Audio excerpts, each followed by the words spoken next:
Sa buhay ng tao, minsan hindi natin maiiwasan na kakailanganin natin ng isang kaibigan na magpapaalala na sa atin na dapat na nating ihinto ito or dapat tayong magpahinga or kung ano ang dapat nating gawin. Subalit hindi lamang ito sa isang tao. Meron ding mga halaman na mamahalin mo batay sa iyong mga pangangailangan sa kalusugan ng kaisipan. Ang mga halaman ay abiso ng kalikasan upang bigyan ang iyong sarili ng mas maraming puwang sa mundong ito. Ngunit hindi lahat ng mga halaman ay nagdudulot ng kagalakan, lalo na yung mga high maintenance. Ang ilan ay nakikipag-usap din sa atin sa mga mahihirap na oras higit pa sa iba. Alamin kung alin ang tumatawag sa iyo batay sa kanilang mga benepisyo, pati na rin ang mga pagsisikap at pansin na nais mong ibigay. Number 1, para sa isang paalala na kailangan mo nang putulin ang toxic na ugnayan. Bakit hindi mo subukan ang aloe vera? Ang aloe vera ay marahil ang isang paboritong simpleng halaman sa bahay sapagkat ito ay may napakaraming benepisyo at madaling pangalagaan.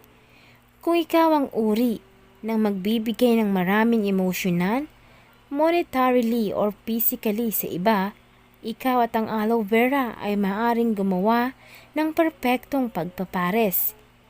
Habang maaari mong putulin ang mga dahon para sa halamang paggamot at i-improve ang mga sugat gaya ng paso, hiwa, sugat at pamamaga, ang aloe vera ay isa ring malakas na halaman na maaring linisin ng hangin sa paligid mo. Hindi ito katulad ng isang air filter, ngunit makakatulong ito sa pag-detox ng iyong hangin mula sa mapanganib na chemical. Ang aloe vera at ikaw, sa panahon ng proseso ng repotting, maaaring kailangan mong itrim ang anumang mga patay na piraso na hindi na nag-aambag sa paglago nito. Ang paggawa nito ay maaaring magsilbing paalala ng iyong sariling paglago habang papalapit ka sa iba't ibang mga yugto ng buhay. Kung minsan kailangan mo ng pakawalan kung sino o kung ano ang maaaring pumipigil sa iyo na umunlad. At sa pagpapatuloy mong matuto ng higit pa tungkol sa iyong sarili at makaranas ng mga bagong bagay sa buhay, maaaring kinakailangan na muling itanim ang iyong sarili.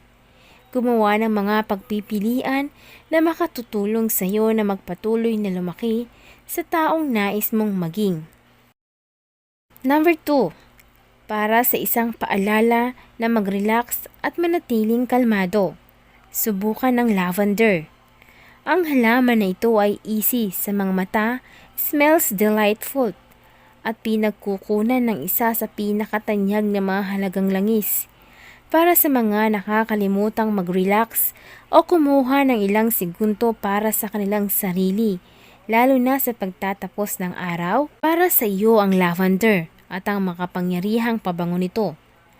Bagaman hindi ito itinuturing na isang traditional na houseplant, nag-aalok naman ang lavender ng 1 tonelada ng mga benepisyo.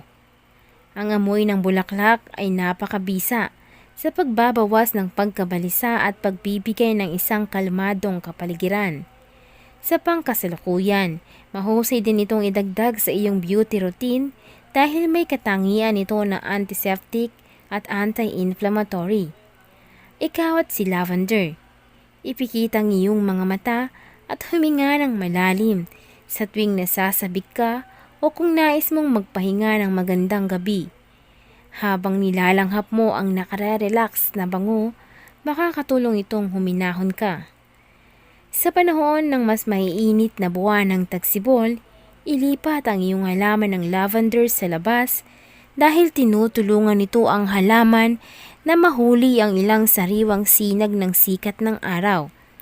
Habang nandito ka, kumuha ka rin ng ilang sandali sa labas upang makakuha din ng iyong sariling dosis ng vitamina D. Ilagay ang lavender plant sa isang nightstand sa iyong silid tulugan para isa ito sa mga huling bagay na makikita mo bago ka makatulog. Mas mainam na panatilihin ang halaman sa isang maliwanag na lugar at tubigan ito kung ang lupa ay tuyo kapag hinawakan. 3.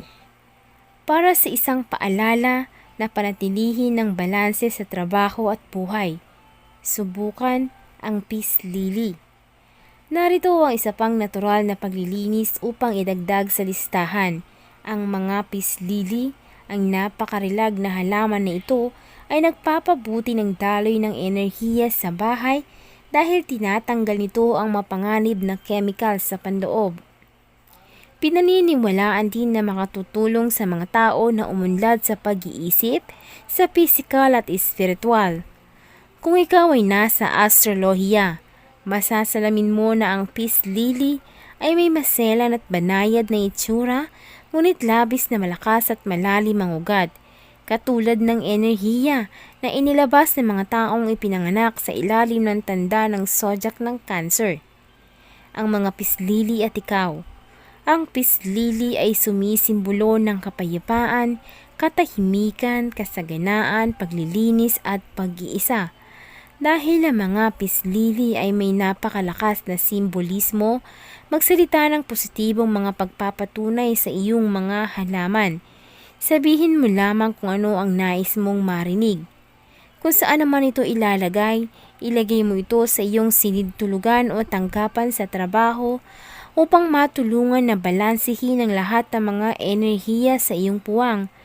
Kung ang pakikipag-usap sa iyong halaman ay isang maliit na nasa labas ng kahon, hayaan na ang pagkakaroon nito na isang paalala sa iyo na isipin ang mga saloobin na nagpapatunay ng buhay. Number 4. Para sa isang paalala na mabuhay at umunlad sa mga oras ng paghihirap, subukan mo ang snake plant. Kilala upang magbigay ng isang malakas na enerhiya ng proteksyon sa iyong puwang. Ang mga halamang ito ay lubos na matibay at nangangailangan ng napakaunting pansin upang lumaki. Para sa mga taong madaling dumaloy na nangangailangan ng paalala kung gaano sila ka-resilient kapag naging mahirap ang panahon, ang halamang ito ay para sa iyo. Ang mga halamang ito ay easygoing at mainam na halaman na panatilihin sa pagmamasid. Nangangailangan sila ng kaunting pansin at umuunlad pa rin sa ilalim ng kaunting presyon, tulad ng isang libra. Ang halaman na ito ay natatangi sapagkat mayroon itong kakayahang gawing oxygen ng carbon dioxide sa gabi. Nangangahulugan kung nakatira ka sa isang lugar na walang daloy ng hangin, ang pagkakaroon ng mga halaman ng ahas sa paligid mo ay maaring makatulong na malinis ang oxygen sa iyong puwang. Ang mga halamang ito ay nagsisilbing isang paalala na kahit na nararamdaman mong nag-iisa o nakakaranas ka ng isang mahirap na oras, maaari mo pa ring piliing lumago at mabuhay kahit sa mga pinakamahirap na sitwasyon. Kapag nakita mo ang halamang ito, maghanap ng isang matahimik na lugar sa iyong bahay upang umupo sa tabi nito. Isara ang iyong mga mata, huminga sa malamig at malinis na hangin na binibigay nito, at hanapin ang iyong kapayapaan. Pinakamagagandang bagay tungkol sa halamang ito ay partikular na hindi alintana kung saan ito nakalagay sa iyong mga puwang, at kahit na napapabayaan ito ng ilang linggo, bibigyan ka pa rin niya ng malinis na hangin habang lumalaki ito. At number 5, para sa isang paalala to stay present, subukan ang eucalyptus. Ang tanyag na halamang ito ay kilala hindi lamang sa natatangi at kaaya-aya nitong aroma, kundi pati rin sa kakayahang makatulong na gamutin ang hika, sipon at kasikipan. Para sa mga nangangailangan ng paalala na pahalagahan ang kasalukuyan at kung ano ang dadalhin ng araw, ang eucalyptus ay ang mainam na halaman. Kumuha ng ilang sandali upang malanghap ang nakagagamot at malakas na amoy nito. Ang paggawa nito ay magbabalik sa iyo sa kasalukuyang sandali. Tandaan na ang kasalukuyang sandali lamang ang mayroon ka.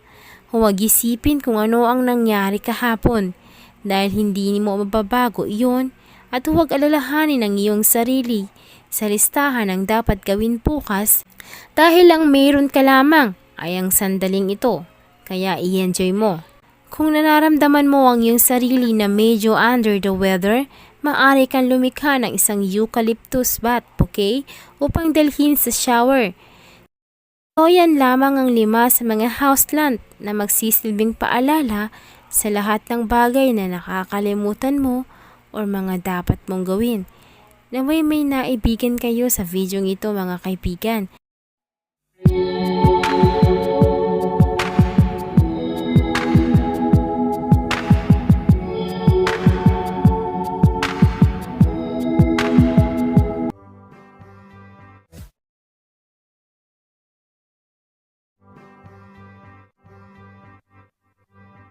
Dati ang aking buhay ay kulang sa sigla. Gandang taglay ko ay hindi nila makita. Ngunit nang ikaw ay makilala, ang beauty ko'y lililingon na. So pick and pack, shop till you drop.